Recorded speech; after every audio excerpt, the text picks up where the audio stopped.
Ating po nahalalan ay ipagpatuloy po ang aking tungkulin bilang isang punong barangay dahil sa nangyayari sa ating kapaligiran na sa aking palagay ay kulang pa yung panunungkulan ko sa loob ng 21 taon.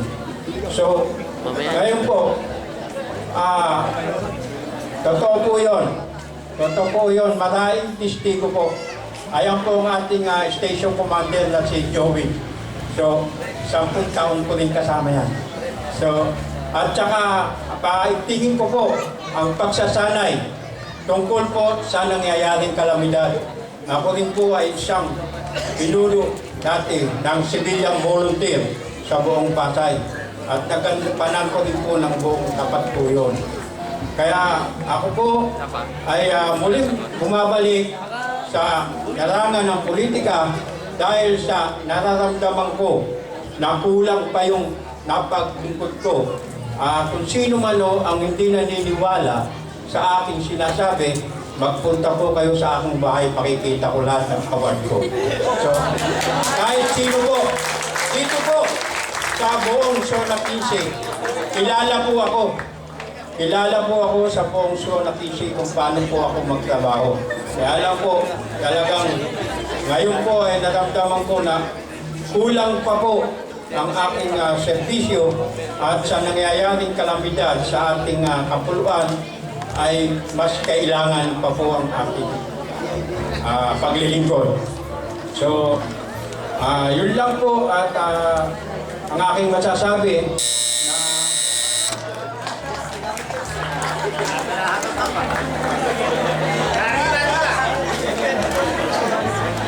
Okay, naabutan. May 2 minutes pa kayo rin mamaya ka po, mag-alala. Ang susunod naman po ang kasalukuyang barangay chairman ng barangay 137. At siya rin po ay mula sa Champaka. Asa na ba binabasa ko? Baka mabalik ako ng police dito. Kinakabahan talaga ako. Nasa song 60 naman hindi. Tinatawagan ko po, Barangay Captain Romy Roque.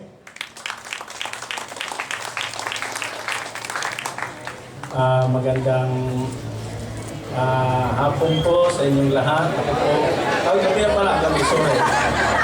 Alam yan yung lingkod, hindi sanay sa ganitong mga dahil ngayon lang ako natututo magsalita dito sa entablado. Pero, dahil sa counting, mayroon akong counting, atong obligasyon sa barangay bilang isang barangay captain. Ako po si Romy Roque ng barangay 137, Zone 15. Kasalukuyang barangay captain ngayon. Ang aking masasabi, sa loob ng 3 taong kong panunungkulan, hindi ko kinahihiya na ako nakapagpatayo ng isang multipurpose na building na nag-opisina, ang daycare, at saka yung DSWD. Binigyan natin sila ng opisina dito sa Barangay 137 at saka binigyan din natin ng yung ALS at saka yung Barangay Hall. Kasi yung aming Barangay Hall may counting difference na.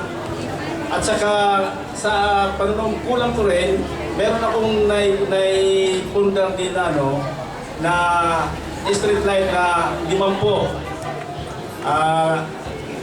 Yun ay sa pamagitan ng ating namumuno dito sa lokal na si Mayor Kagalangalan Mayor Tony Calixto at saka yung multipurpose yun ay galing kay Congresswoman Amy Calixto.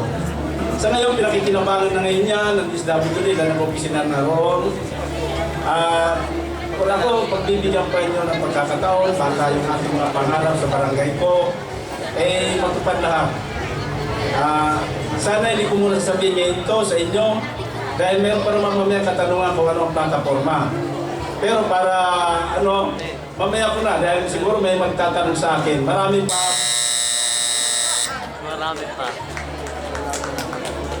Nainggit si Cap Roque. Nagpabasal din. Okay, bago tayo dumako sa second round, nais ko muna po ipakilala ang ating pang isang bisita. Ang chief po ng PCP5, walang iba kundi si Police Senior Inspector Joey Mansalungan. Palakpakan po natin. Marami po tayong bisita ngayon dito. May bisita rin po tayo mula naman sa Zone 40 na mga tumatakbong kapitan. Titignan daw nila kung paano gagawin nila sa Zone 14 sa Biyernes. Okay, so ngayon naman po, ang second round ng ating candidates forum, tinatawag ako po ulit si Ginoong Ramson. Meron po akong katanungan. Ito'y tungkol sa mga hayop. Ano ang inyong gagawin na hindi makakaperwisyo ang mga hayop na katulad ng aso at pusa sa karsada ng inyong barangay? So ang akin pong gagawin ay yung mga may-ari ng mga hayop, pusa man o aso, ay ating kakausapin upang ang kanilang mga alagang aso o pusa ay huwag basta kakalat-kalatin sa kalsada upang hindi makasakit o yung dumi nila sa kalsada. Yun po ang aking gagawin. Pakiusapan sila kung saan dapat nila ilagay ang kanilang mga alagang aso. Yun po.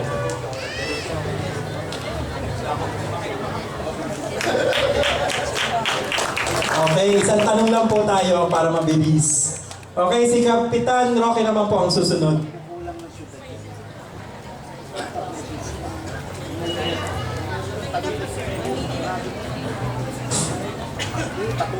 Sir, magandang umaga po. Magandang gabi. Hindi, sinusubukan ko lang kayo kung gusto pa kayo.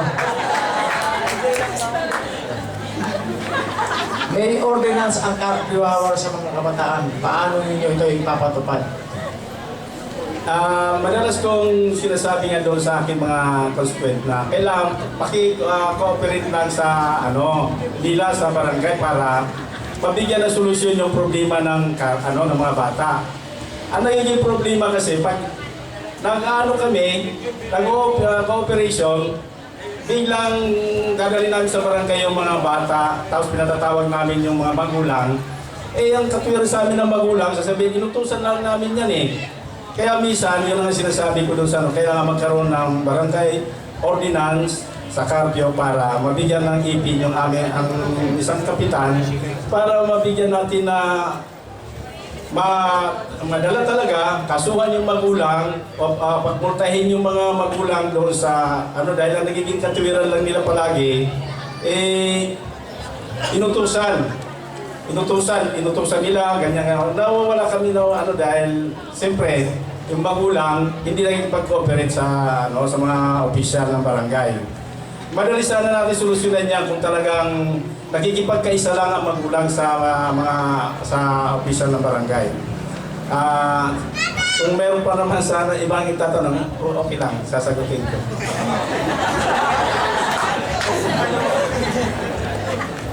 Maraming salamat po. Pero tig-isang tanong lamang po tayo bawat isang kandidato po. Okay po. So ngayon po, binibigyan ko po sila ng tig-isang minuto po para po sa kanilang closing remarks po. Unahin na po natin si Ginoong Ramson. Una po sa lahat, ako po ay nagpapasalamat sa ating Panginoon na tayo po ay binigyan ng medyo magandang panahon para maidaos ang pagpupulong na ito. At sabi nga sa Genesis na ang pagtulong sa kapwa ay parang naglilingkod ka na sa Panginoon. So, yun po ang aking lain. At marami pong salamat sa mga ating panauhin dito na ating ding mga kasona na ako po kung sakali patuloy ninyong lingkod. Magandang gabi po sa inyong lahat. Maraming salamat. At ngayon naman po, si Kapitan Roque. Hindi na sana ako magsasalita dahil nasabi na nila lahat yung aking sasabihin. Kaya lang, nagpapasalamat na rin ako sa mga panahon na nandito ngayon.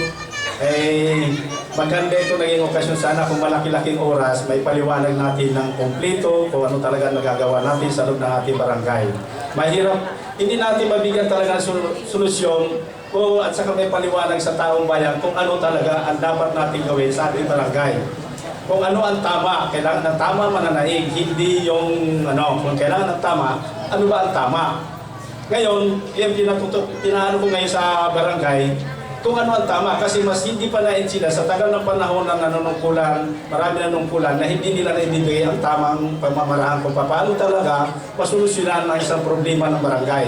Katulad ng aking panunungkulan sa loob ng 3 taon, ito noong year 2010 at 11 at saka 12, 700 na kaso na reklamo dumating sa ating barangay. Pero itong year 2013, sa ngayon, ang record namin, 68 na lang. Ayaw na. Nasira. Salita. Hindi na rin po kasi yung mic kahit hindi tumunog yung doorbell natin.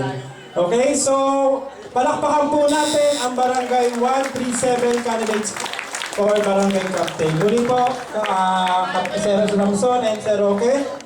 Marami pong salamat. Sa Barangay 137, kayo na po ang huhusga sa October 28. So ngayon po,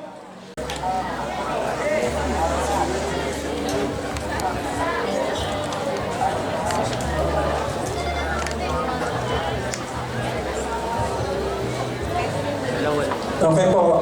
Ang nasa ating pong harapan ngayon ay ang mga aspirante pagka-barangay captain po ng Barangay 138 sa lugarin po ng Bautista at Gamban at Cabrera. Ang una pong magsasalita at maghahayag po ng kanyang plataforma at programa sa kanyang barangay ay naging kagawad po ng Barangay 138 sa 2 termino. At naging coordinator po dito sa mga proyekto po ng ating simbahan, ng ASO po ni San Roque, at member din po ng isa sa mga organisasyon po dito sa ating simbahan. Walang iba po kundi si Ginoong Rory Ragasa. Isang gabing maganda sa inyo lahat. Ang aking pong plataforma, kung ako ay bibigyan ng pagkakataon ng ating Panginoon na manalo, ay unang-una po ay maglalagay po ako ng CCTV doon po sa aming lugar sa barangay para po hindi masyadong mahirapan ang aming mga tanod at makita nila kung ano ang sitwasyon sa buong barangay. Pangalawa po, dadagdagan po po ang sweldo ng mga tanod para magawa nila at tungkulin nila bilang mga tanod at hindi po sila mahirapan. Alam ko po ang tanod ay mahirap na trabaho, uyat sila sa gabi. Pangatlo po ng aking proyekto ay gusto ko po sana maibalik ang daycare kung papayagan po ako ng aking magiging mga kagawad para po ang mga kabataan ay hindi na po lumayo sa pag-aaral at alam ko po na ang kabataan ang pag-asa ng bayan. Pang-apat po ang aking proyekto gusto magawa ay bigyan ng magandang kalinisan ng aming barangay. Unang-una maglalagay po ako ng tagawalis ng 2 beses sa loob ng isang araw. At binabala ko rin po sanang ilagay yung pong basurahan. Kaso nga lang po, hindi naman po sa minamaliit ko po ang mga tao o anuman, kasi madalas po nawawala po talaga ang mga basurahan kung tayo maglalagay ng magandang basurahan doon, kung saan nabubulo at hindi nabubulo. Marami pa po dapat natin sabihin na mga proyekto. Pero talaga po mga sinasabi ko po sa inyo, na kung ako po ipapalarin, gagawin ko po lahat ng aking magagawa. Dahil po, ako po isang alagad ng Panginoon at nasa liwanag na po ako, ayoko na pong bumalik sa dilim pa. Magandang gabi po sa inyo lahat.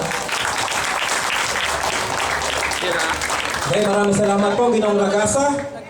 Ang susunod naman po, ang kasalukuyang barangay chairwoman ng Barangay 138. Walang iba kundi si Kapitana Marilu Aguilar. Magandang gabi po sa inyong lahat. Nais ko pong ipaalam sa inyo na ako ay 18 years na kagawad. Sa akin pong panunungkulan, sa pagtakbo ko po nitong year 2010, iniluklok nila ako bilang kapitan.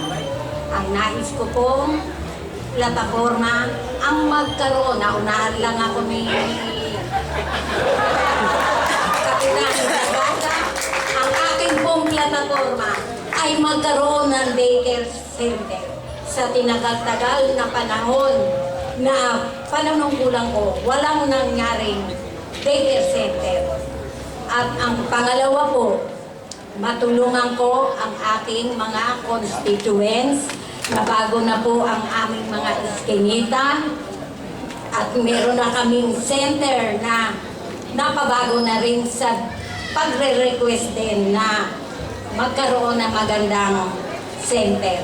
Sa aking pong plataforma, wala po akong ipapangako. At ipapangako ko lang po kung ano ang nagawa kong pagbabago ay gusto kong ipagpatuloy pa ito. Yan po ang aking masasabi. Maraming salamat po, Kapitana Aguilar. Ngayon naman po, dadako na po tayo sa ating second round. Ang magtatanungan po ang mga nasa baba po ang ating panel. So tinatawagan ko po muli si Ginoong Ragasa.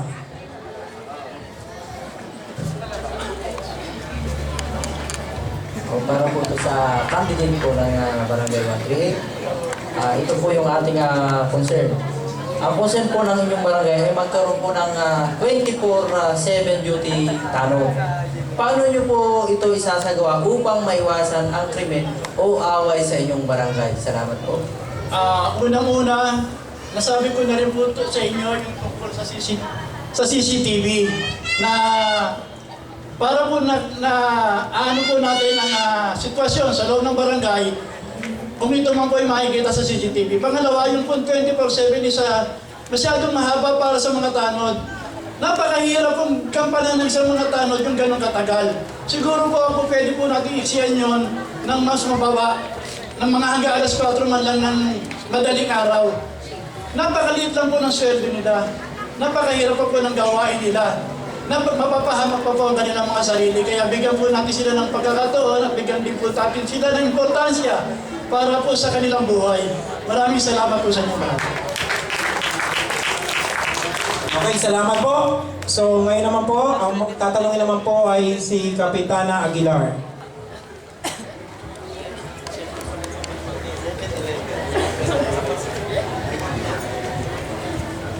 Good evening po.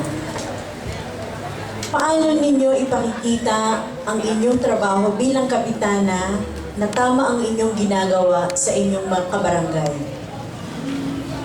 Ang tangi ko po lang na maipapangako na magampanan ang katungkulan ko bilang kapitan.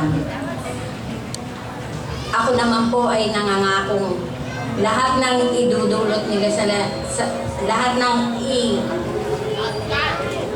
lahat ng maitutulong ko sa kanila na mailalapit na nila sa akin na kung ano ang problema, nandito lang po ko. Sa totoo lang po, madami na rin akong natulungan na malaking problema ang pagpapaligid. Ako po, kahit pangako ko, na karamihan po dyan, tumulong ako, pati sa mga sasakyan, pati sa paglilibing, meron pa nga po natulungan ko sa pamamagitan ni Mayor, libre lahat. Yan lang po ang aking maitutulong at gusto ko pa pong gampanan ang sa barangay namin. Sa totoo lang, andyan po ang kapulisan, andyan po ang hiyete natin. Alam ko kung ano ang nalalaman nila na problema sa aming barangay. Yun nga lang, sa akin pong panunungkulan ngayon, dahil 3 years pa lang po, hindi pa po ako masyadong maano sa mga panunungkulan. Pero papangako ko po sa aking kung palarin akong manalo, meron pa rin pong pagbabago ang aking gagawin para sa aking mga kabarangay. Yun lang po ang aking mapapangako. Maraming salamat, Kap. So ngayon naman po, sa kanilang panghuling pananalita, tinatawagan ko po muli sa inyong harapan, aspirante sa pagka-barangay chairman, Ginoong Rolando Ragasa. Napakahirap magsalita sa harap ng tao talaga. Lalo-lalo na sa harap ng Panginoon. Dahil lahat ng pangako natin dapat matupad.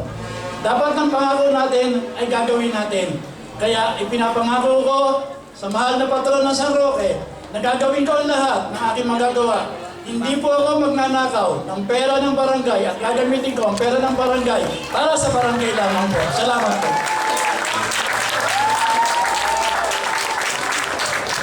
Naghahangad ng ikalawang terminos para barangay chairwoman ng barangay 138, Kapitana Marilu Aguilar.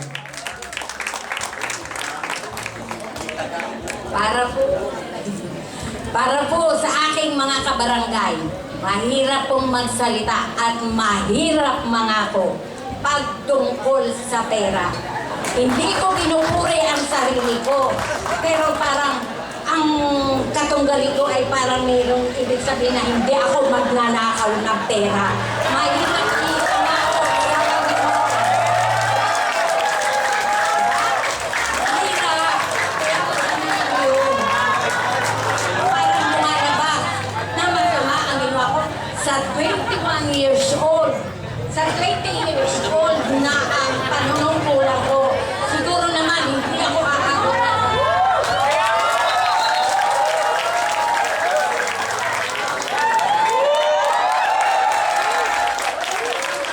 Hello. Okay. Ganyan po sila magmahalan sa Barangay 138. Palakpakan po natin aspirante pagka-barangay chairman Ronnie Nagasa at Kapitana Marilo Aguilar.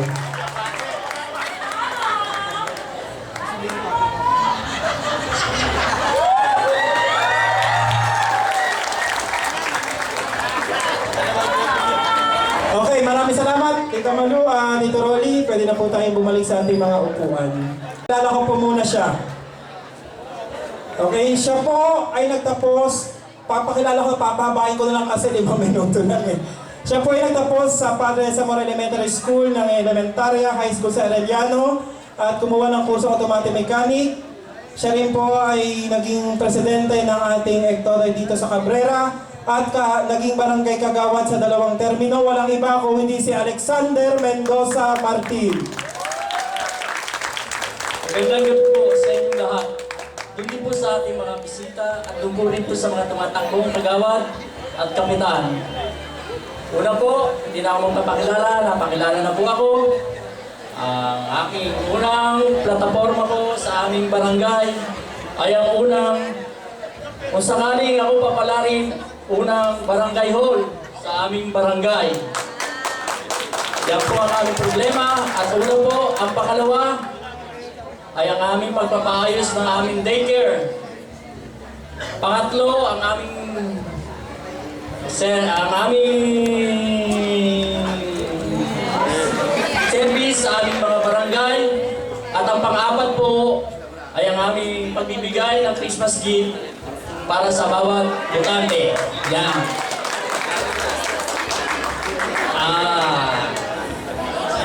Yun na lang po.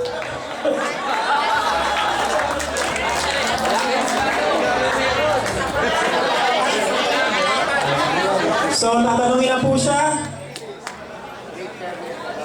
May katanungan po ako sa kaisa-isa nating candidate dito para sa Barangay 139. Ito ang tanong. Paano po ninyo masusugpo ang pagbebenta ng droga sa inyong barangay? Yan po unang-una po, pakipag-coordinate po ako sa ating hepe para po sa aking kung paano po namin gagawin. Dahil po ako, wala pang naranasan sa ganyang bagay. Kung ako po mahalal, una ko pong lalapitan ng ating hepe. Tapos po, pangalawa, pupuntahan ko po yung may hawak na mga ganyang bagay, na mga droga, at pakiusapan po sila na sana po tigilan na ang pagkakalat ng atin sa aming barangay.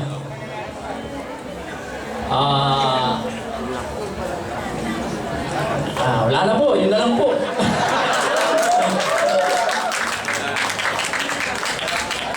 Okay. Mahirap kasi po magsalita rito na walang katunggali. Hindi makapagpa-impress. Yun po yung kaya kinakabahan po siya. So, sa panghuling pagkakataon po, ating pong pakinggan, aspirante sa pagka-barangay chairman ng Barangay 139, Alexander Martin. Muli po, ang inyong lingkod. Kung sakaling mananalo, ito lang po ang sasabihin ko sa inyo. Honest to. Promise. Okay, maraming salamat, Alex Martin ng Barangay 139. Okay, 4-0. Ako, maraming pala.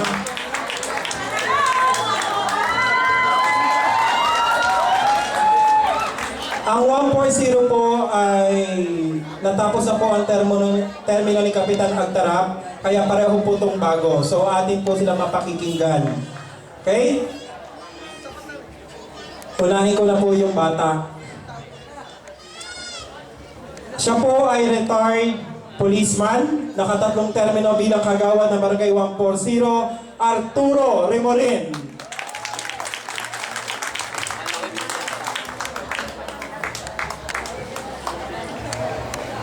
Kung sakali po ako'y mapagkakatiwalaan ng ating mga kapitbahay sa barangay. Ipapatuloy ko lamang ko yung marami na namin nagawa. Pagyayamanin natin ito. Ang sinasabi nga nila, napakarami na natin nagawa. Pero kulang pa rin. Yun ang sinasabi nila. So, dadagdagan natin. Problema, pondo ng barangay. Uunahin natin yung pinakamadali at pinakamura. Yung health services sa tao. Mula sa pinakabata, sa mga estudyante, elementarya, high school, college,